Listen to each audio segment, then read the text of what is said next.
دم خوش گهدار و تماشاوان هجاد برنامه روژاو آیرو دل گلبمه. پشتی بقاسی دو مهان ترکیه دچه هلبجارتنین هرمی. لیجن هاوا مجارا هلبجارتنان روژاوا سرکه یا ترکیه و باکوری کردستانیه. دو اتفاق مزن دقادا ترکیه ده یادنا وینا آک پارتی و مهپه ده هر وها جهپه و ای پارتی ده بیکاتنه. هدف جیل سرقادا باکوری کردستانی گل چندین تفگر و پارتی کردستانی هفیمانی بیگانیه. ev hilbijartin di Tirkiyeyê bi giringî tên şopandin. Yek ji egerên wê ew e ku oposyona Tirkiye di wê baweriyê de ye vê carê dikarê desthilatê bişkîne û ev bibe bingeha serkeftina oposyonê. Li ser qada Kurdistanê jî ji dervê îtifaqa HDP û hin aliyên Kurdistanî, İttifaqa Welat Parêz Demokrat a di navbêna Partiya Sosyalîst a Kurdistanê û Partiya Azadiya Kurdistanê de heye û dê bi namzetên ser bixwe beşdarî hilbijartinan bibe. Giringiya hilbijartinên heremî li Tirkiye û Bakurê Kurdistanê û bandora wan li proseya siyasî em dê li gel mêvanên bernameya Rojava îro ji stûdyoya me ya navendî Serokê Giştiyê Partiya Sosyalîst a Kurdistanê Mesûd Tek û ji stûdyoya me ya Diyarbekirê Serokê Berê Şaxa Diyarbekirê AK Partî Aydin Altaç bigirin dest û binerxînin. Silav kek Aydin em ji Diyarbekirê dest pê bikin. Wateya giringiya van hilbijartinên heremî ji AK Partî re çi ye ger tu ji me re diyar bike?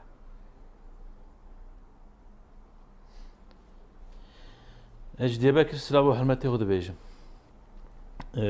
Hilbijartina heremî 2019 da 31 Adarê evê ava bibe çê bibe.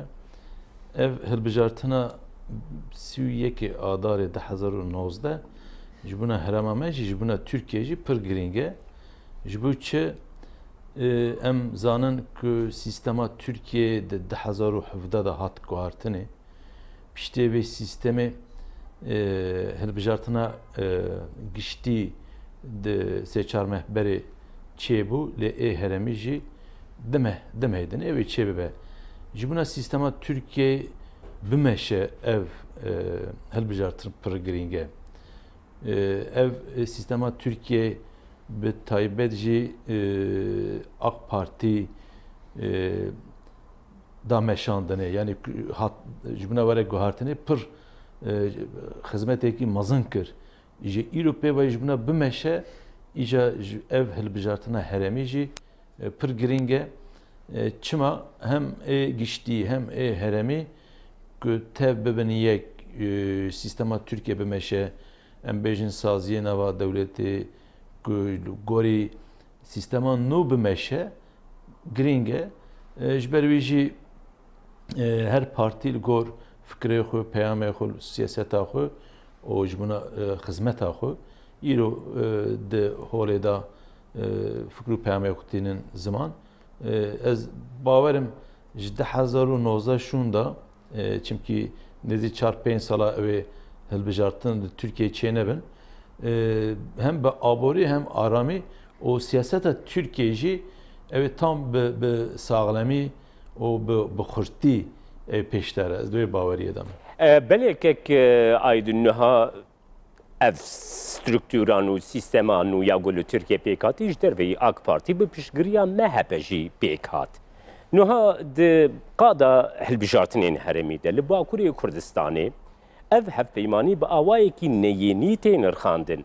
Heta tê gotin ku AK Partî bi hevpeymaniya li gel MHP dikarê li heremên Kurdî dengan jî wenda bike. Xwendina we çi ye? Keke Cemal bi rastî li herema me li hembera MHP em baş sanin ku gelê me bertekê wan hene. Em biya baş sanin yani em biya bêjin tişkî wî rast nîne. Lê çawa sîstema Tirkiye hatiye guhartinê pêşerojê de jî li hembera yani îro îtifaqa AK Parti û MHP pêşerojê de ji buna mesela Kurdî jî ji buna mesela herema me jî ez dibêjim îtifaqekî qenc be. Ji bo çi MHP jî hinkî fikrê wî em bêjin li herema me nayên pergenkirin, nayên qebûlkirinê ez bawerim divê îtifaqê de ew fikrê û peyamê wan jî evê para bikevin. Yani MHP jî belki hinki ciyada vere guhartine. Siyaset işki avaya îro bi partî ki li gorî sîstema nû partî ki tenê bi serê xwe bi hilbijartinê da belkî pêş te nekeve.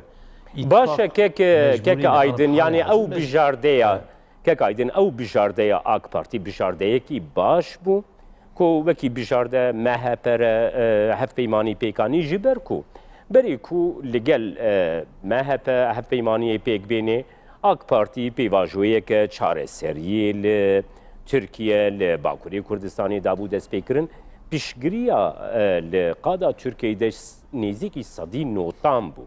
Yani ew bijardeya ku AK Parti li gel MHP danî gelo bijardeyekî baş bû gora. Peki Cemal yani îro li Türkiye pêvajoya çareserî aşîtî em bêjin bi AK Parti dest pê kir. Yani AK Parti ji buna ku li herema me li Türkiye ev piskirêka nava me ji holê rabe evê pêvajoya çareserî gava dest pê kir. Li hembera viya en bertekê mezin MHP anî ziman.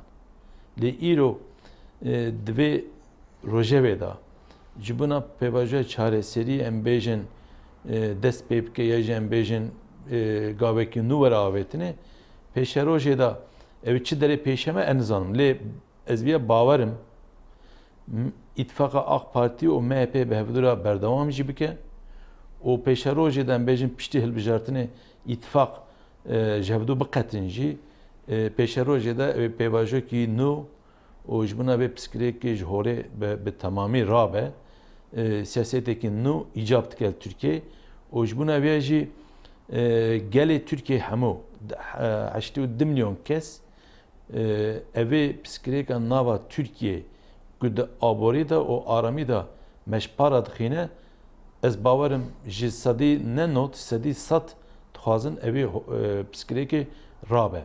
Eviya MHP bixwaze jî nexwaze jî piştî hilbijartinê ez bawerim siyasetekî nû evê ava bibe.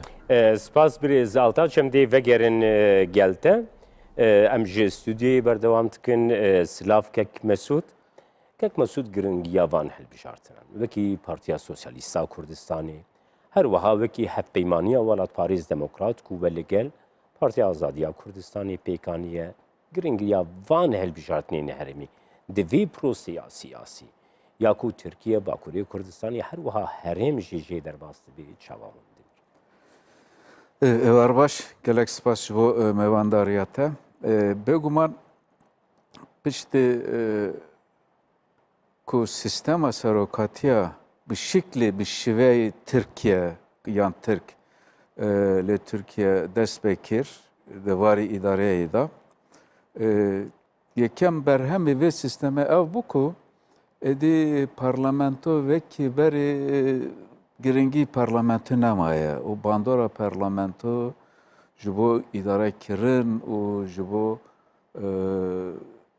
çavderî welat ku du aslı giringî du vasfê giringî parlamento ne vekî berê nemane û sistemekî wisa pêkhatiyekî bi rastî bi taybetî bo Tirkiyeyê mert kare bişivîne sistem sultanî Sultan yani desthilat destê kes taqa kesekê de ye di vê zorûfê de bêguman hilbijartinê herêmî gelek giring e herçende kekê aydin jî digot em dixwazin ev sistemê ku me piyade kiriye me demezrandiye ev sistemê li gel hilbijartinê herêmî jî tekustur bikin û temamtir bikin lê ev temamtir kirin ber bi başîye yan ber bi xirabiye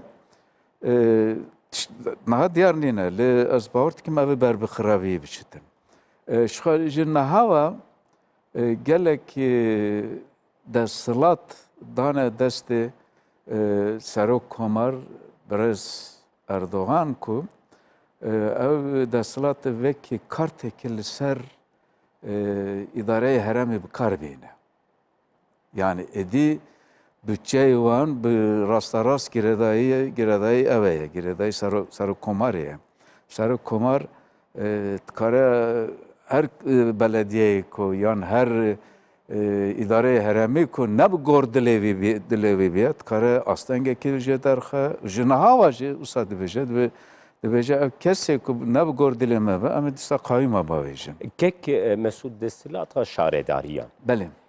Ku di demokrasiyan de destilata şaredariyan bi serî xwe otonome xwedî destilatên gelekî mezin e.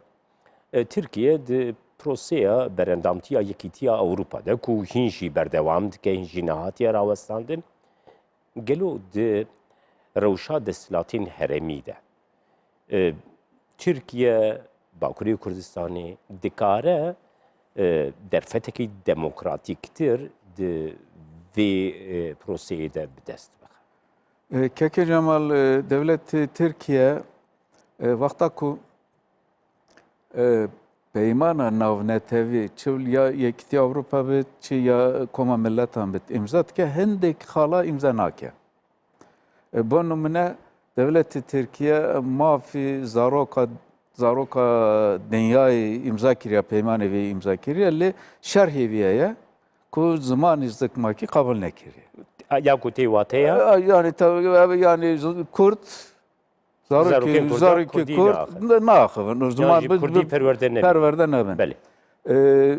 Beguman li projeya endamına Yekîtiya Avrupa meriv rastî veje AK Partisi gavin gelek baş avet. Merivin kare avê inkar bike. Lebelê hindekî xal heya ku Yekîtiya Avrupa peyrev dike bi taybetî di varê îdareyê mahallî, di varê belediyeyê de Yekîtiya Avrupa hinek tişte imza nekiriye.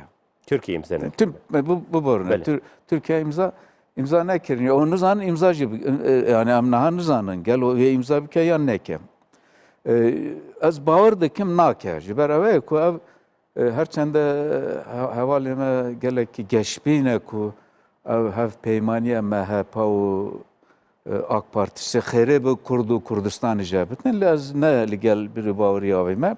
Hatta ku hev peymaniya MHP û AK Partisi berdewam bit, AK Partisi bixwaza jî gavekî ji bo xêrê Kurdan navêje. Ji ber vê yekî jî gelek giring e ku Kurd li hilbijartina heremiyê de îspadî vücut bike.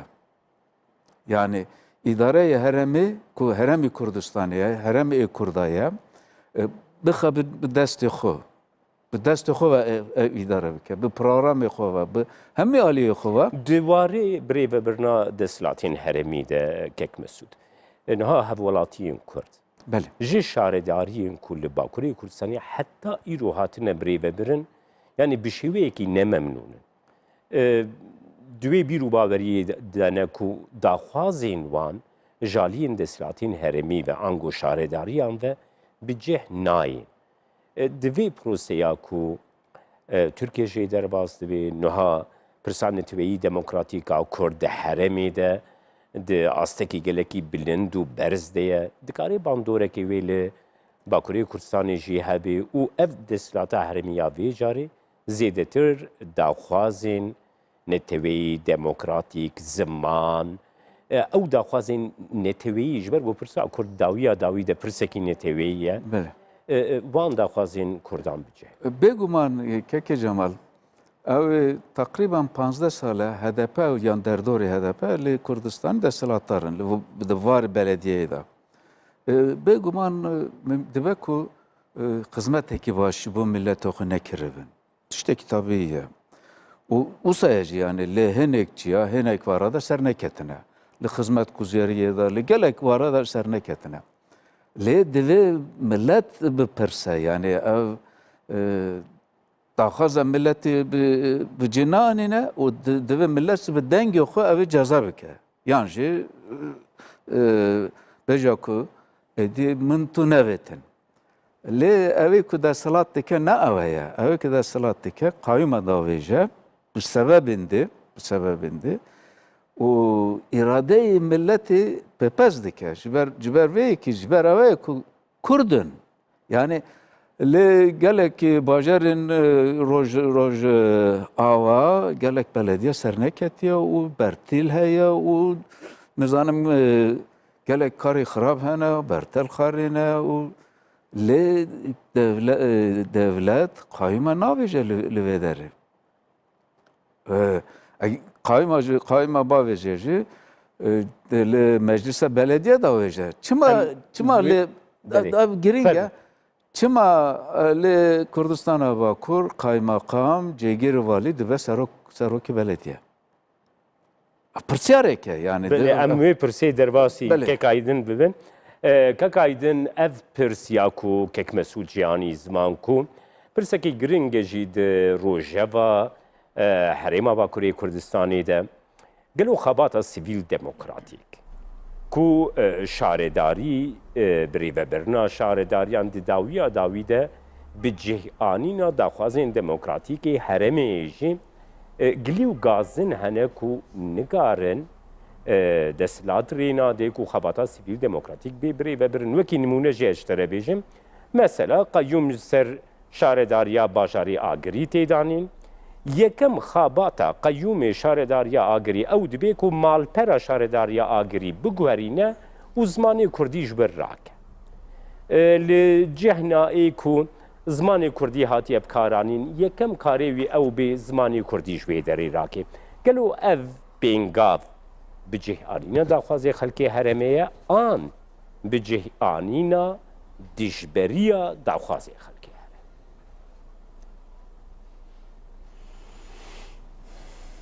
Keke Cemal beriye her tiştî ez vêya bêjim daxwazan me jî û em bêjin ê ku di dilê me de derbas jî dibe em dixwazin li vî welatê kî şaredarî kar bike em bêjin kî bibe parlamenter îşê xwe karê xwe bi alî xizmeta gel da bimeşîne ji buna gel tiştê baş bike. Ez mervekî parêzêrim bi rastî li gor û fikr û peyamê min jî gel çi biryar bide tişkî baş e. Yani gel tiştê ne baş biryar nade di wê fikrê de me. Lê belê em bêjin nêzî 20 sale li herêma me şaredarê hem şaredar hem de şaredariya ku destê partiya HDP dane ji alî xizmetekî baş da nekirine. Eviya em dikarin pir rahat bînin ser ziman. Îro li Türkiye li herêma me bi taybet qayyûm şaredarî dimeşînin îşû karê xwe dinêrin. Hinkî tiştê xeletî bikin eviya ne em jî qebûl nakin. Em jî li berwan em ê bertekê xwe bînin zimanê. Ne ser zimanê Kurdî, ne ser em bêjin çanda Kurda, ne jî em bêjin li ser li herêma me tiştê ku em pê kêfxweş dibin û em bêjin di çanda me de derbas dibe. Kî dibe bira bibe. Gava ku dest bavêjinekê pê li serê siyasetê bikin em jî qebûl nakin. Lê belê em gelek zimanê Kurda, çanda Kurda em dixwazin nebe aleta siyasetê. Em dixwazin eviya tişkî mirovatiye, tişkî insaniye.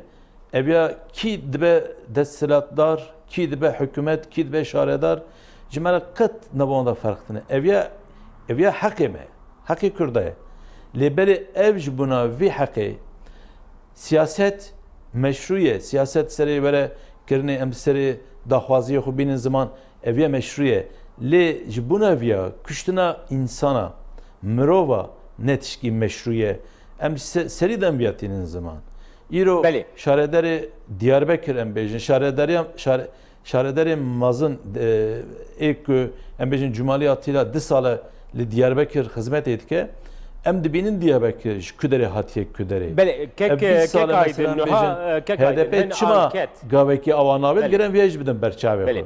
Kek aydin hin anketê gul û Tirkiye tê nekirin niha dest nîşan dikin ku Digor encama wan anketan şaredariyên mezin AK Parti deywin da bike. Her wiha de herêmê de jî yani girêdayî vê hevpeymaniya li gel MHP berêjî me behs kir. Di herêmê de bawayekî neyênî tê dîtin ji ber wê yekê jî dê nikaribê li herêmê ser bikeve. Xwendina we ji bo wê yekê çi ye gelo bi rastî AK Parti vê carê dê nikaribe wan şaredariyên mezin bi dest bixe. Opozisyon vê carê dê ser bikeve. Xwendina we çi ye birêz Altaç? Ki cema kasekî berê ji manê ziman gel çi biryar bide tişkî qence baş e. Divê de qeş pekî mirova gere çêne be.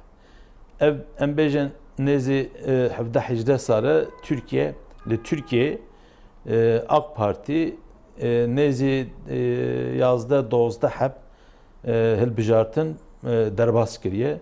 De her hilbijartinê de jî pêş teketiye.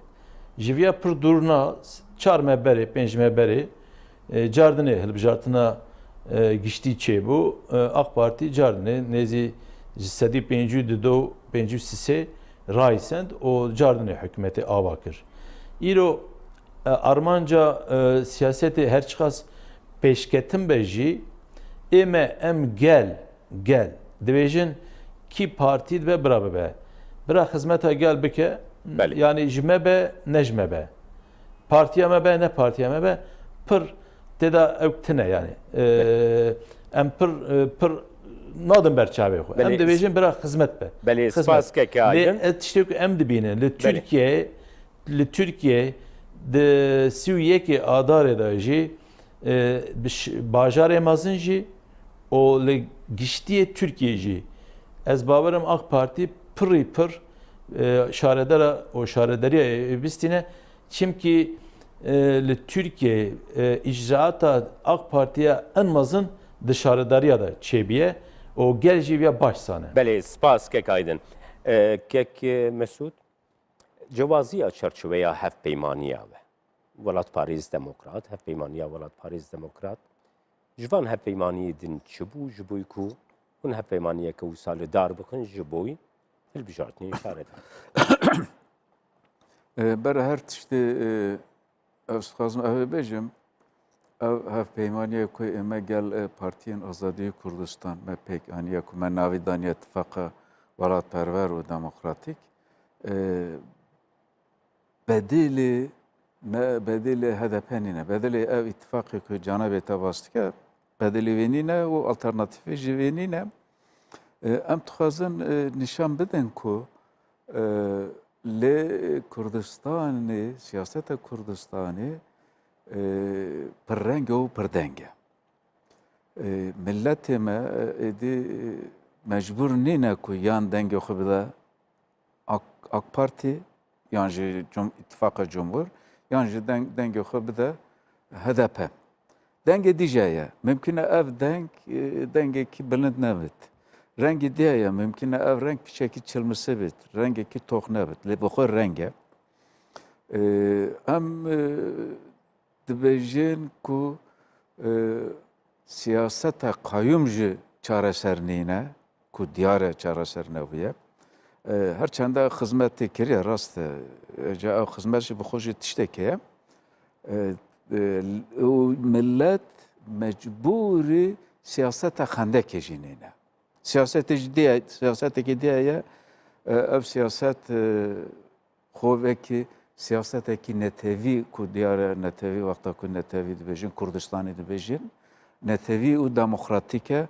Em dixwazin nîşanê xelkê xwe bikin û nîşan bidin ku dengê dîje heye. Em dixwazin ji milletê xwe jî dixwazin ev dengê bihêztir biket, ev dengê bilindtir biket. Ji ber ev ye ku eger ez bawer dikim eger li Kurdistana Bakur siyasetekî rêkipek, siyasetekî bihêztir hebit ev ji bo HDP jî baş e. HDP jî dikare xwe tekustir bike, kemasiya xwe bibîne û zêde gaviya xwe bibîne belkî xwe rêkipektir bike wan pêk ve bevra xizmetê milletê xwe bike. Belê spas kek Mesud tek serokê giştî Partiya Sosyalista Kurdistanê gotu mêvanê me bû. gelek spasiyê dikim, gelek memnun. Spas Birêz Aydin Altaç gotu mêvanê me bûyî ji Stûdiya me Diyarbekirê serokê beriyê Şaxa Diyarbekirê diyar.